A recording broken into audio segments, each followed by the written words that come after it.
Olá, meu irmão e minha irmã, a paz de Jesus, que alegria estarmos juntos neste congresso arquidiocesano, querigmático, online, um congresso especial, nesse tempo que Deus nos permite viver.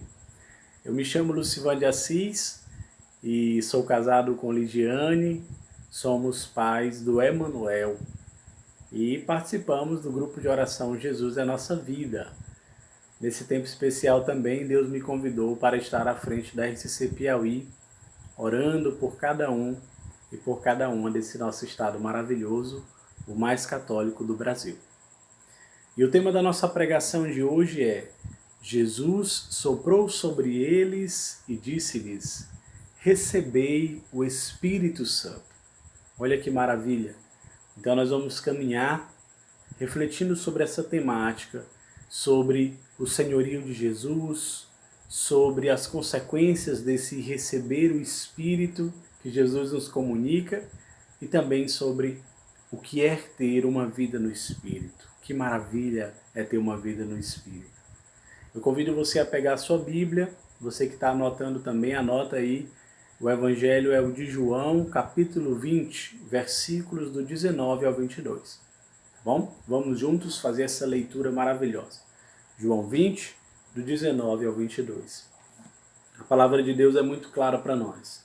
Na tarde do mesmo dia, que era o primeiro da semana, os discípulos tinham fechado as portas do lugar onde se achavam, por medo dos judeus. Jesus veio e pôs-se no meio deles. Disse-lhes ele: a paz esteja convosco. Dito isso, mostrou-lhes as mãos e o lado. Os discípulos alegraram-se ao ver o Senhor. Disse-lhes outra vez: a paz esteja convosco. Como o Pai me enviou, assim também eu vos envio a vós. Depois dessas palavras, soprou sobre eles, dizendo-lhes: recebei o Espírito Santo. Olha que palavra bendita, que palavra maravilhosa que Deus nos inspira neste congresso, nesta pregação. Vamos então olhar para o primeiro versículo. A palavra de Deus diz que Jesus pôs-se no meio. Para nós isso é muito forte e é muito significativo, porque a palavra de Deus nos indica que Jesus é o centro, que Jesus é o Senhor de todo cristão.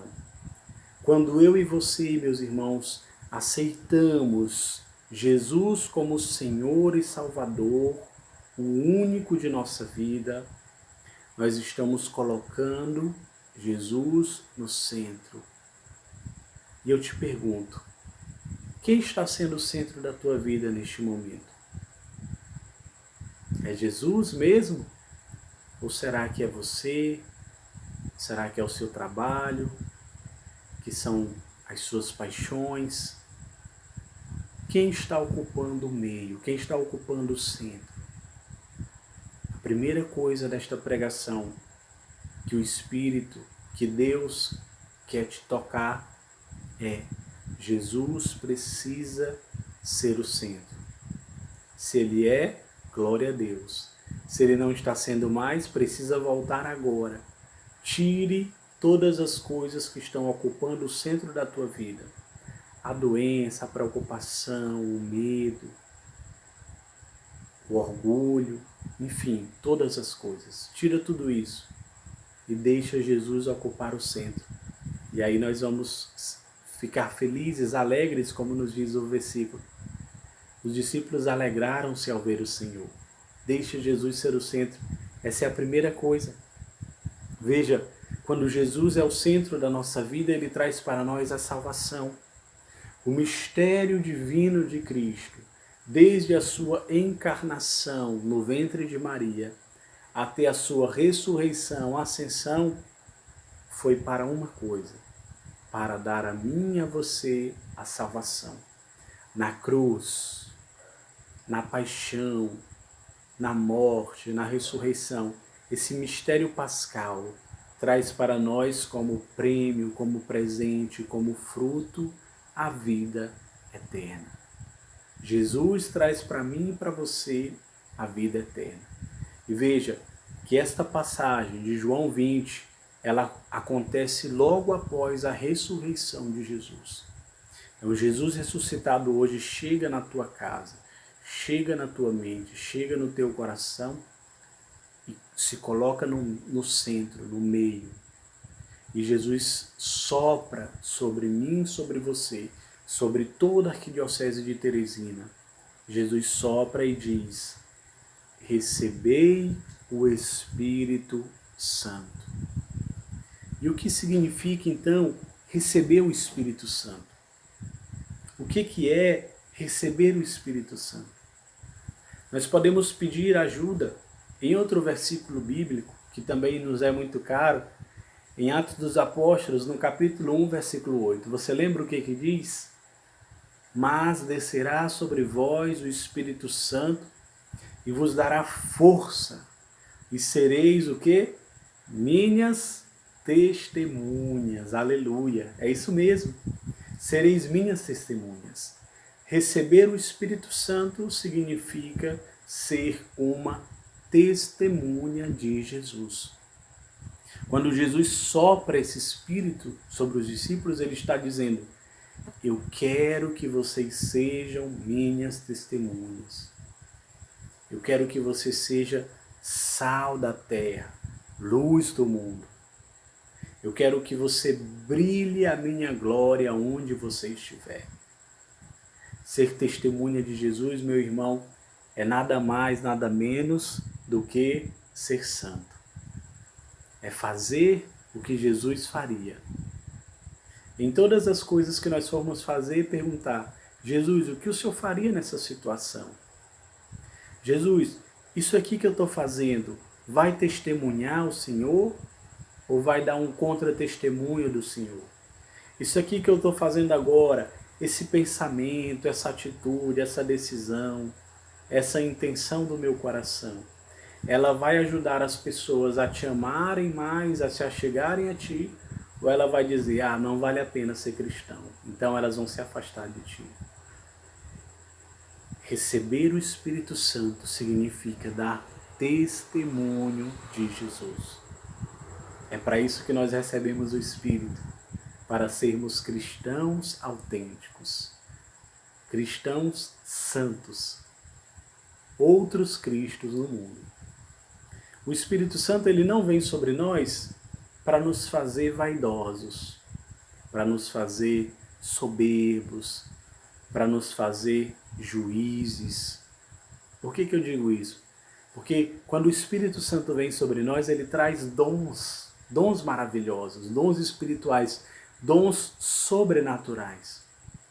E aí nós corremos o risco de pensar que porque temos esses dons, porque carregamos esses dons que são de Deus e são presentes por misericórdia dele, a gente pode se envaidecer, a gente pode se orgulhar, a gente pode crescer na autossuficiência, julgar o irmão, julgar o outro. Não, o Espírito Santo não vem sobre nós para que nós fiquemos assim.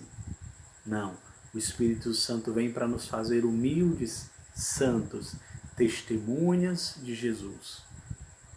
É para isso que Jesus sopra sobre nós o seu Espírito, para que nós tenhamos força de testemunhá-lo dia a dia, segundo a segundo da nossa vida. Amém? E a vida no Espírito, ela é uma vida muito cara. Quando Jesus sopra sobre nós o seu Espírito Santo, ele está dizendo: eu preciso, eu quero, eu ordeno que vocês tenham uma vida no Espírito. O que é ter uma vida no Espírito? É deixar de viver a minha vida para viver o que Deus quer para mim, para viver o que Deus tem para mim. E aí eu gostaria de pegar 3 exemplos bíblicos para nos ajudar nessa compreensão da vida no Espírito. Veja que maravilha, olha só. O primeiro exemplo é está em Lucas, no capítulo 10, você pode anotar, dos versículos 30 até o 37. Em Lucas 10, no versículo 30, Jesus está conversando com algumas pessoas importantes da sua época, algumas pessoas religiosas, vamos dizer. Jesus está conversando com carismáticos, com coordenadores de grupo de oração, coordenadores de diocese, coordenadores estaduais. E aí eles vão perguntando a Jesus, né? Qual que é o mandamento, o que eles precisam fazer.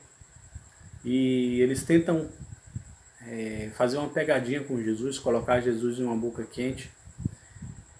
E aí eles perguntam, Jesus, mas quem é mesmo o nosso próximo? E Jesus, com a sua sabedoria maravilhosa, conta uma parábola, a parábola do bom samaritano. E na parábola do bom samaritano você conhece bem a história. Um homem ia descendo de Jerusalém para Jericó, provavelmente ele tinha ido rezar, ele tinha ido participar de um congresso, ele tinha ido se encontrar com Deus. Jerusalém é a cidade santa. E na volta então ele foi assaltado, ele foi roubado, ele foi até mesmo agredido, né? E aí ele ficou, como a gente diz aqui, morre e não morre, né? Ficou no chão estendido, muito ferido. E 3 personagens passam por esse homem caído, por esse homem necessitado. Um sacerdote.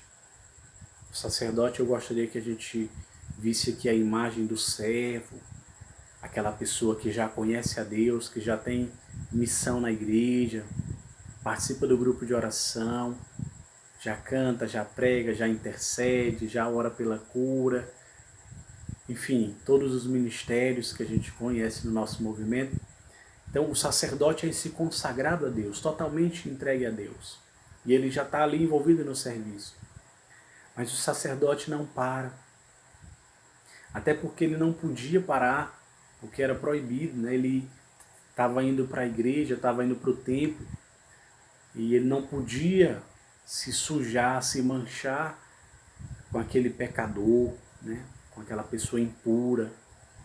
Então, vamos dizer que ele estava seguindo ali a lei, ele estava apressado para cumprir as obras de Deus, e ele acabou não ajudando o próximo, né? Ele passou direto.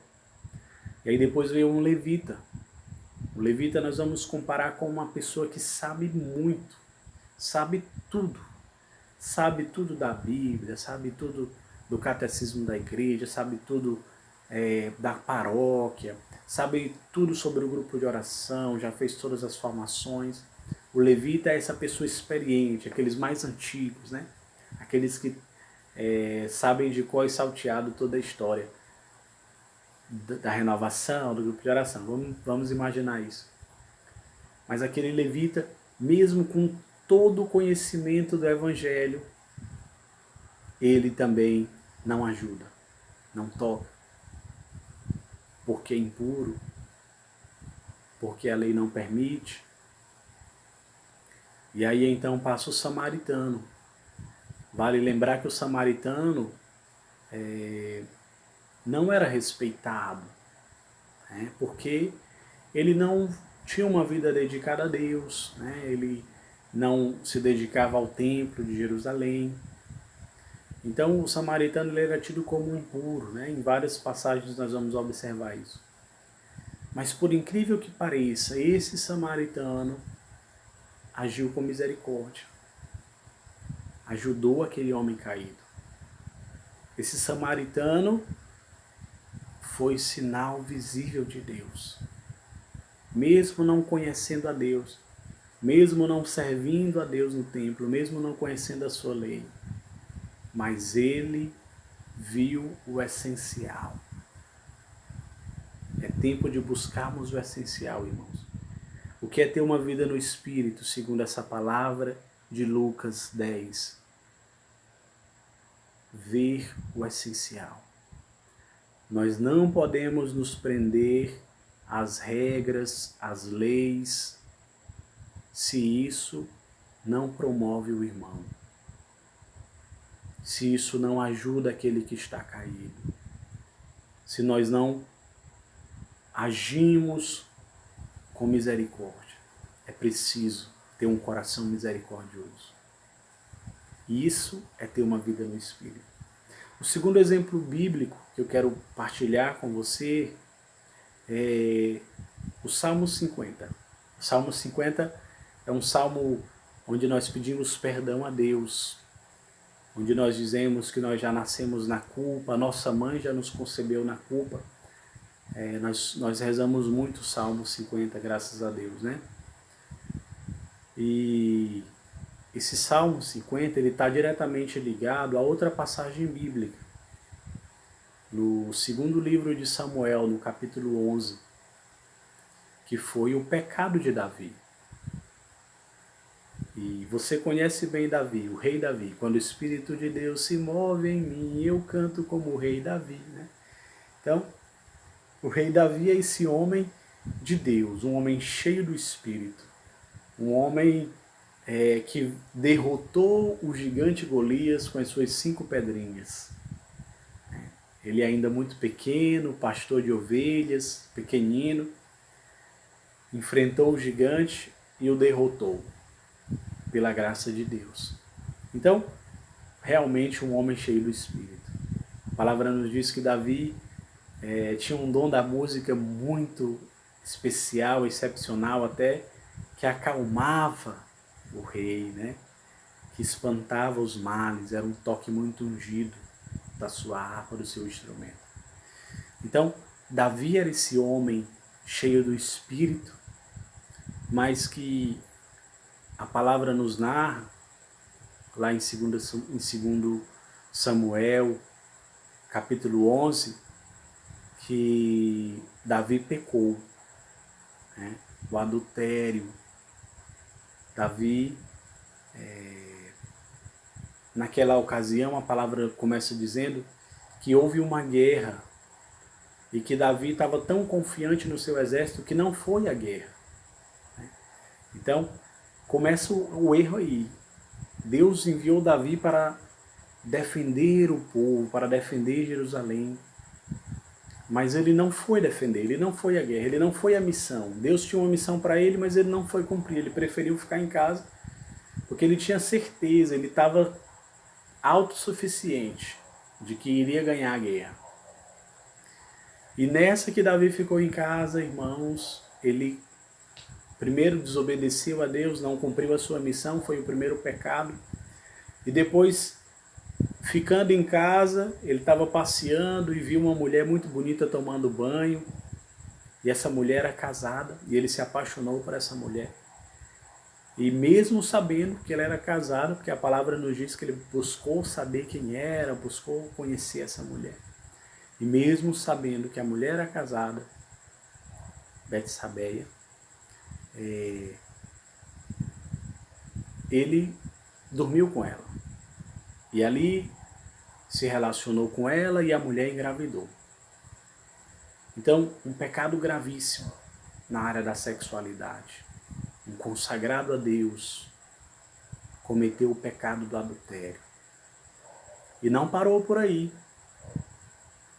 Falou com o esposo da mulher, tentou enganá-lo, tentou ludibriá-lo, mas não deu certo. E o que ele fez? Ele continuou insistindo no pecado. Até que ele mandou matar o esposo dessa mulher que ele havia adulterado. E os pecados foram sendo um atrás do outro, um atrás do outro. E o que isso nos diz? O que a palavra nos ensina? Que mesmo cheios do Espírito, mesmo recebendo o Espírito, se nós não nos mantivermos fiéis em Jesus, se Jesus não for o centro, se Jesus não for o Senhor da minha vida, eu estou sujeito a pecar. Eu estou sujeito a cair no pecado. Você, meu irmão, está sujeito a cair no pecado. Mesmo sendo cheios do Espírito. Se nós pararmos de olhar para Jesus, o pecado pode nos derrubar. E aí nós voltamos para o Salmo 50. se o pecado nos derrubar, quando isso acontecer na nossa vida, nós precisamos ter humildade e pedir perdão a Deus, como o Salmo 50 nos ensina tão lindamente. Misericórdia, Senhor. Misericórdia, tende piedade de mim, Senhor. Lavai-me, Senhor, aspergi-me com um ramo de sopo e ficarei mais branco do que a neve. E eu ensinarei os pecadores o teu caminho e eles voltarão a ti. Perdoai-me, Senhor, a minha culpa é muito grande. E quando nós nos enchemos da misericórdia, da humildade de Deus, quando nós retornamos para Deus, quando nós voltamos para Jesus, quando nós voltamos para o Espírito Santo de Deus, nós encontramos a misericórdia.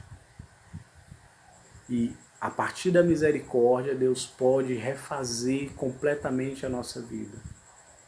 Como Davi continuou depois testemunhando as obras de Deus. Esse é o segundo exemplo, que também nos ajuda a entender a vida no Espírito. O terceiro exemplo bíblico que eu quero partilhar com você está no Evangelho de Lucas, capítulo 1, versículo 38. Diz assim: Eis aqui a serva do Senhor, faça-se em mim segundo a vossa palavra. Maria, Nossa Senhora. Este é um exemplo muito forte também, talvez dos maiores que a palavra de Deus nos traz, sem dúvida. Nossa Senhora, como exemplo de vida no Espírito. Olha só, eis aqui a serva. Sempre se reconhece como aquele que serve e não aquele que é servido. Eis aqui a serva do Senhor. É sempre o Senhor, é sempre Jesus o centro. O meu Senhor, eu pertenço a Jesus. Eu sou. Ter a vida no Espírito é isso, reconhecer o tempo inteiro que eu não sou meu, eu não sou de ninguém, eu sou apenas de Jesus. Faça-se em mim segundo a tua palavra. O fiat, faça-se em mim segundo a tua palavra. O que é isso? Cumprir a vontade de Deus na sua vida.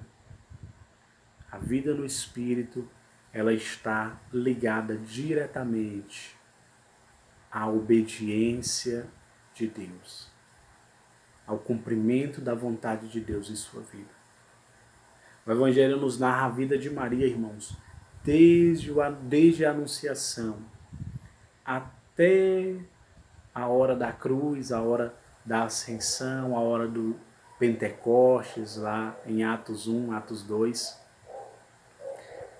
Do Magnífica, ou seja, da alegria, da exultação, até a cruz, até a dor, o Evangelho nos mostra uma mulher que tem uma vida no Espírito. Uma mulher que sabe louvar a Deus, uma mulher que sabe engrandecer o nome do Senhor. E quando as coisas estão ruins, como lá na cruz, a palavra nos diz que Maria estava de pé. Isso é ter uma vida no Espírito. Maria, a palavra nos diz, e nós nem temos muitas citações bíblicas sobre Maria, porque ela era uma mulher do silêncio. Como é preciso silenciar em Deus. Como é preciso silenciar em Deus. Às vezes, cheios da autossuficiência, cheios da certeza do que é certo, do que é bíblico, do que é santo. Às vezes nós falamos demais e acabamos ferindo a vontade de Deus. Como é preciso silenciar em Deus e guardar as coisas no coração, como fez Nossa Senhora. Ela para nós é um exemplo de vida no Espírito. Então esses três exemplos o bom samaritano, o rei Davi e a misericórdia de Deus, né, diante do seu pecado, e Nossa Senhora Maria Santíssima, a Virgem de Nazaré. São 3 exemplos de vida no Espírito que nós precisamos e que nós temos, dentre tantos que a palavra de Deus nos traz. Mas para esta pregação, Deus quer nos falar por meio desses 3 exemplos. Deus quer tocar o nosso coração profundamente, para que nós tenhamos uma vida no Espírito. E São Paulo tem uma palavra em Filipenses, no capítulo 3, no versículo 16, que traduz muito bem a vida no Espírito. São Paulo diz assim para nós: contudo, seja qual for o grau a que chegamos, o que importa é prosseguir decididamente. Olha que bonito. Não importa o grau em que você está, meu irmão. Se você está chegando agora na renovação, muito bem-vindo. Deus tem para você uma vida no Espírito. O que é isso? Seja santo, santidade. Nas pequenas atitudes até as grandes. Nós estamos chegando aí num tempo bem delicado, tempo de eleições. Seja santo. Seja santo nos seus stories, nas suas postagens, no seu posicionamento político. Talvez seja preciso, como Maria, viver um tempo de silêncio para evitar escândalos e contra-testemunhos, porque afinal, receber o Espírito é o quê? Ser testemunha de Jesus. São Paulo diz: contudo, seja qual for o grau que chegamos, você que hoje assume uma coordenação, você que é coordenador, coordenador estadual, Edina, coordenadora diocesana, você que é coordenador de grupo de oração, de ministério, de algo na sua paróquia, meu irmão, não é tempo de se acomodar. Olha o exemplo do rei Davi para nós. Mesmo cheios do Espírito, se nós tirarmos os olhos de Jesus, nós podemos cair no pecado. E caindo no pecado, nós vamos levar uma multidão de gente. Deus vai pedir contas dessas ovelhas que Ele nos confiou, as ovelhas dele. Então nós que ocupamos coordenações, precisamos ter uma vida no Espírito. Nossa, como um sim pode salvar muitas almas, mas como também esse sim, se for errado, se não for na vontade de Deus, pode destruir muitas vidas. Nós que estamos coordenando, porque é temporário, é passageiro, graças a Deus, Deus é muito sábio, não nos deixa perpetuar no poder, porque Ele nos conhece, a nossa limitação, a nossa concupiscência. Nós que estamos coordenando, precisamos ter uma vida no Espírito. As decisões precisam ser para a glória de Deus e para a nossa santificação. Ao final das nossas coordenações, nós precisamos olhar para Deus, diante de Deus, dizer: Senhor, o meu coração se manteve puro, se manteve inclinado na Tua presença. Eu não busquei a minha glória, mas eu busquei a Tua glória. São Paulo diz de novo, vou repetir: contudo, seja qual for o grau a que chegamos, a que você chegou, o importante é prosseguir decididamente. Eu falo também a você que já tem muitos anos de caminhada na RCC Teresina, você que é dos antigos, das antigas, que é para nós, aqueles que lançaram as sementes, muito obrigado pela sua dedicação de vida, por toda a vida doada. Mas a você também é preciso uma vida no Espírito. Não podemos nos acomodar. Não é tempo de se acomodar. Você que é mais antigo tem uma responsabilidade ainda maior de ser testemunha para nós que chegamos depois. É preciso ser santo. É preciso ser testemunha no seu grupo de oração, no lugar onde Deus te colocou. Se Deus permitir que você apareça, glória a Deus. Se Deus permitir que você fique escondido, glória a Deus. Mas na perseverança, na santidade, gerando unidade, vida no Espírito, santidade. É preciso ser santos. E para concluir, essa nossa pregação, lembrando desse tema, Jesus soprou sobre eles e disse-lhes: recebei o Espírito Santo. Não é possível ter vida no Espírito sem as 5 pedrinhas do rei Davi lá que derrotou Golias. Oração pessoal diária. É preciso orar todos os dias com a palavra de Deus. Meditando, clamando, exercitando os carismas, orando em línguas todos os dias, pedindo palavra de sabedoria. Luciva, mas eu não estou indo para o grupo de oração, é para a sua vida, para a sua família. Apareceu um problema, ora e pede a Deus uma palavra, uma inspiração, um direcionamento.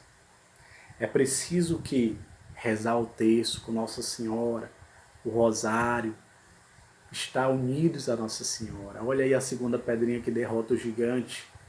Terceira pedra sobre nós, o jejum. É preciso jejuar, mortificar o corpo, fazer o sacrifício, o autocontrole, o autodomínio, para que a gente consiga, através desse sacrifício, como Jesus diz, tem demônios que só saem, só são expulsos por meio do jejum e da oração. É preciso jejuar. A quarta pedrinha, a Eucaristia. Nossa, como nós temos sentido falta da Eucaristia, né? E que bênção que aos poucos o Senhor já tem nos permitido retornar ao banquete, à Eucaristia, o bem maior, o sacramento por excelência da nossa igreja. Não é possível uma vida no Espírito sem Eucaristia. É preciso buscar a Eucaristia, é preciso viver a Eucaristia. É claro que nesse tempo especial, extraordinário, aqueles que não podem, né, vão fazendo a comunhão espiritual até quando Deus permitir que você possa comungar sacramentalmente, né? E a quinta pedrinha, a confissão. A confissão. No versículo 23 dessa palavra que nós lemos em João 20, vai dizer: a quem perdoardes os pecados, eles serão perdoados, a quem retiverdes, eles serão retidos. Então, a confissão é o sacramento da cura, é o sacramento da libertação. Lembra lá do pecado de Davi? Ele precisou se confessar, ele precisou se arrepender. Então, a igreja está com os sacramentos disponíveis para nós, para que nós tenhamos uma vida no Espírito. E o nosso grupo de oração precisa ser um lugar de pessoas que têm vida no Espírito, que sejam santas. É claro que a gente está sujeito ao pecado, como foi falado aqui, mas em Deus nós saberemos retornar para o caminho. Irmãos, eu oro para que você seja batizado no Espírito. E como Jesus, eu digo, recebei o Espírito Santo. Que o Espírito Santo